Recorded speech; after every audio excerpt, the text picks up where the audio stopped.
நலாஸ் நாட்டு சர்க்கரை நலமுடன் வாழ நலாஸ் இந்தியாவிலேயே நாட்டு சர்க்கரைக்கு ISI முத்திரை மற்றும் அக்மார்க் அங்கீகாரம் பெற்ற ஒரே நிறுவனம். தொடர்புக்கு 9047045000.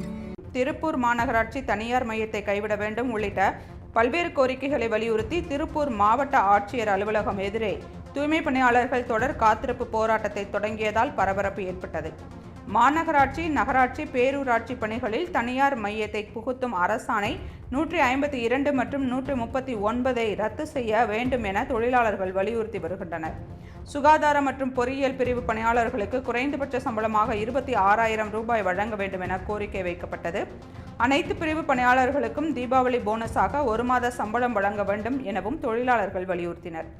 கடந்த ஜூலை 29, 30, ஜூலை 1 ஒப்புக்கொண்ட கோரிக்கைகளை உடனடியாக நிறைவேற்ற வேண்டும் என துப்புரவு தொழிலாளர்கள் வலியுறுத்தி வருகின்றனர். ஒப்பந்த நிறுவனங்களை வெளியேற்றவும், தொழிற்சங்கங்களை அவமதிக்கும் அதிகாரிகளை நீக்க வேண்டும் என வலியுறுத்தி இன்று முதல் திருப்பூர் மாவட்ட ஆட்சியர் அலுவலகம் எதிரே 300க்கும் மேற்பட்ட தொழிலாளர்கள் காத்திருப்பு போராட்டத்தில் ஈடுபட்டு வருகின்றனர்.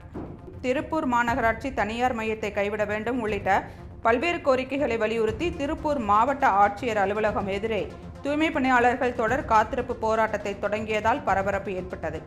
மாநகராட்சி, நகராட்சி, பேரூராட்சி பணிகளில் தனியார் மையத்தை புகுத்தும் அரசாணை 152 மற்றும் 139 ரத்து செய்ய வேண்டும் என தொழிலாளர்கள் வலியுறுத்தி வருகின்றனர். சுகாதார மற்றும் பொறியியல் பிரிவு பணியாளர்களுக்கு குறைந்தபட்ச சம்பளமாக 26,000 ரூபாய் வழங்க வேண்டும் என கோரிக்கை வைக்கப்பட்டது. அனைத்து பிரிவு பணியாளர்களுக்கும் தீபாவளி போனஸாக 1 மாத சம்பளம் வழங்க வேண்டும் எனவும் தொழிலாளர்கள் வலியுறுத்தினர். கடந்த ஜூலை 29, 30, ஜூலை 1 ஒப்புக்கொண்ட கோரிக்கைகளை உடனடியாக நிறைவேற்ற வேண்டும் என துப்புரவு தொழிலாளர்கள் வலியுறுத்தி வருகின்றனர்.